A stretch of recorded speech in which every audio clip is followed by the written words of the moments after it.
ESG professionals, students, professors, are you sure you know everything about ESG basics? I'm certain I'll add something to your repertoire. Today, no one knows everything, no one knows nothing, and everybody knows something. So follow me, the conscious ones. My name is Lenah Sakai. I'm Green Business Post editor. This is my first video to explain the concept and what is happening in the market. So I'll divide this content in three parts. The first, we know the ESG context, from where it was originated. The second part, we're going to learn that ESG has an origin, and we're going to learn the origin, ESG's origin, where everything began. And then the third, we have a very interesting study on corporate performance that are superior to the corporate that did not care about any global problem or future generations. Let's start. This is the document from which ESG was created. The Global Compact document. It's called Who Cares Wins. Let me show you. The Swiss Federal Department, so the Swiss government, together with United Nations, they created its document to bring financial market to the responsible impacts. So the financial market is the most important sector, the one who makes the most impacts in the world, because it manages all the money of the governments, of people and companies. And they decide where to put money. So this document was a United Nations kind of a challenging the financial market, so they could enter the responsible world on the main global problems that United Nations has listed on their 17 sustainable development goals. And it was in 2004, but ESG just appeared, got big famous just in a few years back in 2018, when BlackRock, the biggest financial manager, when they said publicly that ESG was important, so that's why ESG got famous. So it's from this document, if you want to look for, you only have to write Who Cares Wins, and you find it. And here we see the financial institutes that have signed this document. So the main purpose was to bring the main sector to help solve global problems. Now, let's talk about the problem, the market definition that is wrong. Some people are confusing concepts because it's confusing. Let's clarify that now. Market is confusing ESG with corporate sustainability. Corporate sustainability, everybody knows that this concept was before ESG appeared. It was widely used before ESG appeared, and now ESG is kind of more used than that term. But it's the same. It's the corporate sustainability is the same as ESG. That's why I want to emphasize on this part, because the Global Compact itself, UN, says that corporate ESG is the same as corporate sustainability itself. And I'm going to show you that. In the Global Compact of Brazil, the executive director says that ESG is not an evolution of corporate sustainability, but rather corporate sustainability itself. So he, from Global Compact, says this definition. And in the document from UN, this UNDP, this document, Building a Sustainable Future, ESG Business Handbook. So they say something that influencers repeat it wrong, says the opposite. They say here, what are ESG standards and why do you need them for business? So the influence, let's start with UN. UN says the US ESG standards evaluate business sustainability and impact on environmental, social, and government issues, and this part is important, far beyond their financial performance. So there are influencers that are saying that ESG is specific for financial performance, and it's wrong. They are confusing this because the document who originated ESG is focused on the financial market, financial sector, financial institutes. It's focused on them for the purpose of bringing the biggest and most important sector of the world for the global problems. And they think, some professionals think, that ESG is only for financial performance. So let's not say that anymore, because UN says clearly here that it's far beyond their financial performance. So that's why the image of this video, I am ashamed of the ones who are saying this, exactly the opposite of the ones who created ESG concept. Okay, so ESG, let's repeat, is the same as corporate sustainability. Comment here if you knew, or if you didn't know, or you were the ones who were making the mistakes. I don't think the ones who are making the mistakes are going to comment because it's shameful. But it's okay. No one knows everything, and no one knows, as everybody knows something. So let's go to the next part. The corporate sustainability. So if ESG is the corporate sustainability that already existed, so from where how did corporate sustainability emerge? So let's learn something. And this is something that most people don't know, and I didn't know either. A professional from a very renowned financial institute, a bank, she wrote in an article that she allowed us to publish in our channel about the ESG and corporate sustainability. She worked at the time as a sustainability manager, and she worked directly with ESG and corporate sustainability. And she felt this transition of works. They were integrating ESG on the corporate metrics and other new issues that they were bringing. So she felt that there was a difference on the work, and she wrote about it. And when she wrote about it, she said about the corporate sustainability origin, which I really like. We know, but we don't think really about. I'm sure you know about it when I say it, but I think our brain didn't put in words. So let's put in words in your brain. We all know that governments, the state was created to organize society, and something that they are very good at is they gather people's money, part of people's money in taxes.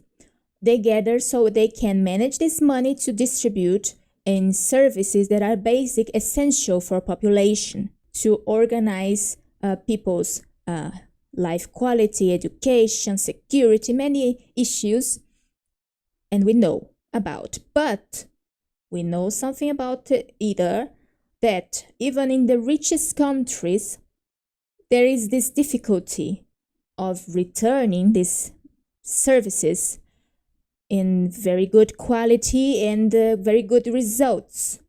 There are many countries that the state is not really organized yet, and even the richest countries, we have people suffering from lack of education or drug problems, social problems, and environmental problems, and even in its state's own governance problems. So it's difficult. We can see that it's difficult for the state to get people's money and return it in essential services with good performance. And because of that, corporate initiatives, people's initiative, people, the ones who see every day the difficulty of life around them, they started creating solutions themselves on these environmental problems, social problems, like education, security, or protecting nature, protecting animals. So we see that there are many initiatives from the population, and these we know as the private initiative, the corporate initiative, that are not from the government, that are not from the state, that are private, they are from the people. And that's when the corporate sustainability started, because even the companies that already existed, they saw that they could do something to help society and nature environment. They saw, like an example, very simple example, a bakery can have a camera installed, and that camera can help society with images for the police. For police can use the image, and then security will help the community security. That's how they can help in their way to impact positively on their community. That's an example. So not just companies that are focused on solving social problems and environmental problems. There is a bakery. There are other companies that can do their part in solving these issues. That's how corporate sustainability arises. And this concept of corporate sustainability developed those departments, this concept of responsibility. So the departments of social responsibility, environmental responsibility, that's when they emerged. And then after a while, the ESG was created by UN and the Swiss government in that document to bring, after corporate sustainability developed, and they could see many works of corporate sustainability, many impacts, positive impacts, beneficial work. They organized that concept in these 3 letters so that they could explain to the financial market, because they are the ones who analyze business and they decide if their money, people's money, their money they manage, trillions of dollars, are going to those business or not. So it's a very big impact. And then they organized in these 3 letters, which was very good, because the corporate sustainability had a little problem, I see. It was very difficult for people in general, and even the professionals, to organize their work, because there was not this governance word.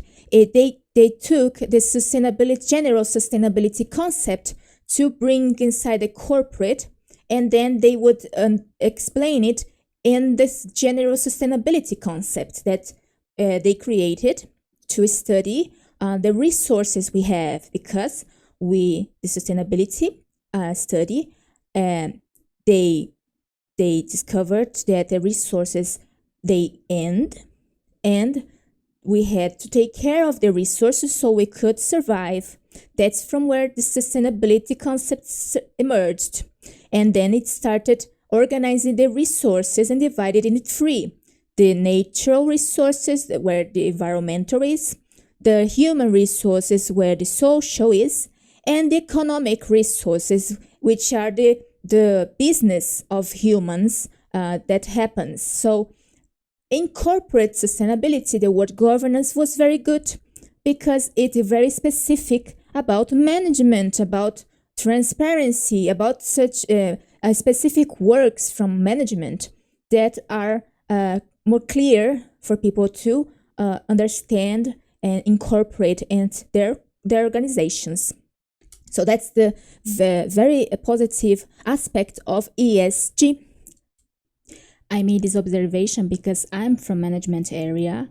I formally study and work on management and sustainability since 2013, so it's more than 10 years. And I know that people that are not from this area may have difficulty to understand, comprehend the management work. And that's why G from governance on ESG is an excellent way of clarifying ESG concepts and work. And I think most of you kind of knew about all this history's process of corporate work in a responsible way, but you never put into words. And now you have a word to explain to other people, right? So comment here if you knew somehow. Before going to the third part about corporate sustainability performance, if this content has raised awareness in any way, please like, subscribe, activate the notification, share the content. We want to significantly reduce negative impact, so we wrote this book. If you support this cause, purchase the book or give it to someone who is a change maker. All proceeds will be allocated to our alliance, our independent nonprofit initiative. Learn more through the QR code or in the description. Okay, so let's go to the third part of our content, which are the corporate sustainability results. So there is a Harvard Business School research. It's a study from a professor, Robert Eccles. It's called The Impact of Corporate Sustainability on Organizational Processes and Performance. You can see here that Robert is a professor of management practices at Harvard Business School. So what does the academic publication says? The professor describes that he monitored the performance of 180 companies in the United States for over 18 years, and these companies voluntarily adopted good corporate sustainability practices, and their results were superior to 90 companies that had almost no concern about global problems and the future generations. Financial investors use this study to support their ESG criteria. But there is a problem with this study. In the corporate sustainability context, which was the same context of this study, this research, the context was of voluntary practices and had a more corporate freedom. The corporates could decide how, when, which practice they will bring to their work. But nowadays, ESG is not the same, and that's the criticism, the biggest criticism on ESG. We have a more demanding, obliging regulators and financial managers on practices that are not necessarily bringing the corporate results or necessarily linked directly to corporate operations. And people from outside of the organization are deciding for the organization, which is very negative because organizations need their own leaders to maintain their focus on the operation, and that external influence will bring a conflict of interest, and this will impact and is impacting negatively on the organization work and results. So that's why our next video, we're going to analyze ESG market, and it's the backstage of the market because it's not very well discussed, and very large investment managers are dismissing ESG. So we can see that ESG professionals and other managers are making concept mistakes and using a research that is not analyzing the actual context, that is very different from the past. That's why we created tools that guide ESG for business solidity, trying to correct those ESG mistakes. So if you want to stay informed about those tools and other updates, sign up for free in our newsletter. Other means may not always notify the entire community. Our next videos are around here. See you there.